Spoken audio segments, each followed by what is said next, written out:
wassalamu ala Rasulillah wa ala alihi wa sahbihi wa wala.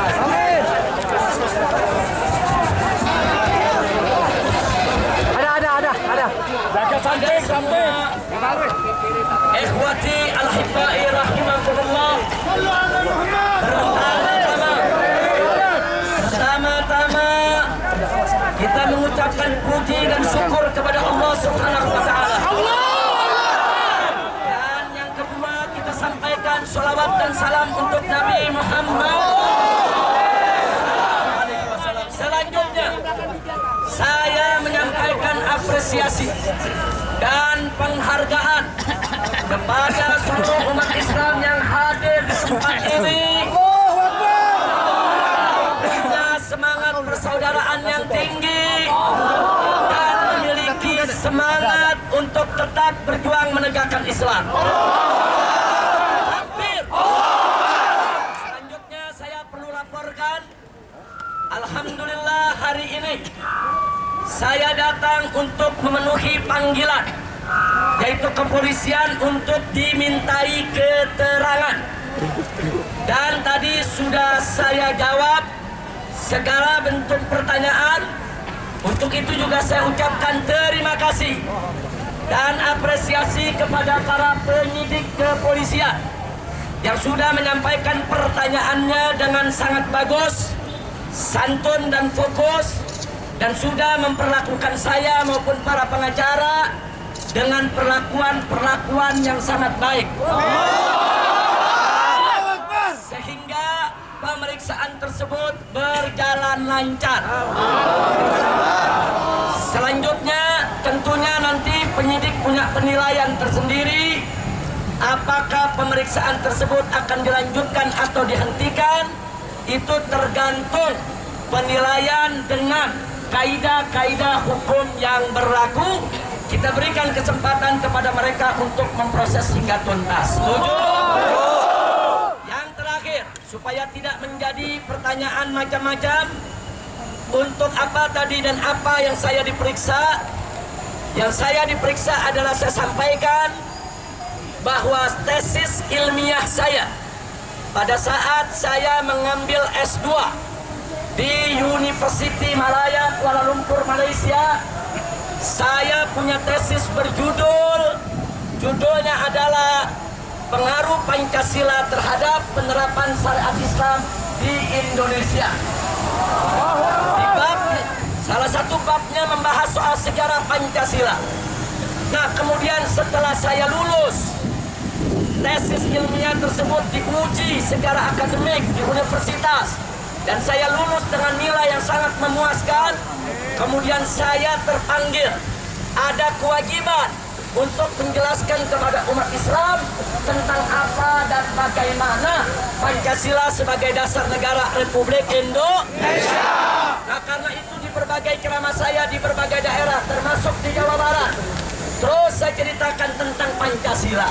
Nah, yang saya ingin garis bawahi adalah, saya tekankan bahwa Pancasila pertama kali diusulkan oleh Bung Karno pada tanggal 1 Juni 1945 tatkala beliau berpidato dalam sidang BPUPKI. Akan tetapi usulan Bung Karno tersebut, saudara, dari segi nama Pancasila diterima oleh para ulama dan para kiai, baik Kiai Haji Wahid Hasyim Asy'ari, pimpinan Nahdlatul Ulama, Kiai Haji Abdul Qahar Mudakir, pimpinan Muhammadiyah, dan Kiai Haji Agus Salim, pimpinan Sarekat Islam. Hanya saja ada yang mereka tolak, di mana Pancasila usulan Bung Karno menempatkan sila ketuhanan menjadi sila terakhir, sila kelima. Saya orang Betawi, kalau bilang sila terakhir itu namanya sila buntut. Nomor akhir disebut nomor buntut. Ulama-ulama meminta kepada Bung Karno, kalau Pancasilanya mau diterima, sila ketuhanan harus dinaikkan menjadi sila yang pertama. Jelas tidak?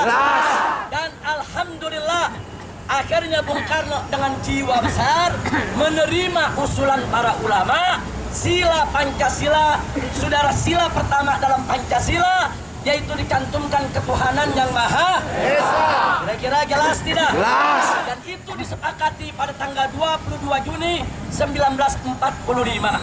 Nah, saya nyatakan lahirnya Pancasila bukan tanggal 1 Juni 46, tapi 22 Juni 1945. Nah, penjelasan saya ini dianggap oleh Sukmawati sebagai penistaan terhadap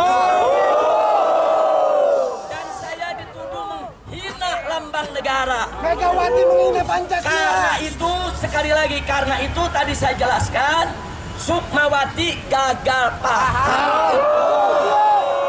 Kenapa gagal paham? Saya pengagum Bung Karno, tapi bukan berarti saya tidak boleh mengkritik Bung Karno. Betul? Justru karena saya pengagum Bung Karno, saudara, saya harus mengkritik kalau ada pendapatnya yang tidak sesuai dengan aspirasi umat Islam. Walaupun pada saat yang sama tetap kita wajib bersyukur dan berterima kasih atas jasa-jasa Bung. Kira-kira jelas tidak? Jelas tidak? Jadi sekali lagi, pelaporan yang dilakukan oleh Sukmawati ini merupakan kriminalisasi tesis ilmiah. Ini berbahaya bagi dunia pendidikan, saudara. Suatu tesis ilmiah yang sudah diuji secara akademik di depan para profesor dan dinyatakan lulus, itu nggak boleh diperkarakan menjadi masalah kriminal. Jadi kalau Sukmawati tidak setuju dengan pendapat saya dalam tesis, silakan buat tesis ilmiah lagi. Dan tesis ilmiah itu bisa diperdebatkan. Kira-kira jelas tidak? Jelas tidak? Apa tesis ilmiah boleh diperkarakan, saudara? Apa tesis ilmiah boleh dipidanakan? Saudara, kalau tesis ilmiah di perguruan tinggi dikriminalkan dan ini kita biarkan, ini akan menjadi satu bencana bagi dunia pendidikan tinggi kita, saudara. Betul? Betul? Tapi kita tidak akan mundur. Saya tadi sudah jawab semua isi tesis dan saya minta kepada penyidik isi tesis saya semua harus diketik ulang, dimasukkan dalam BAP.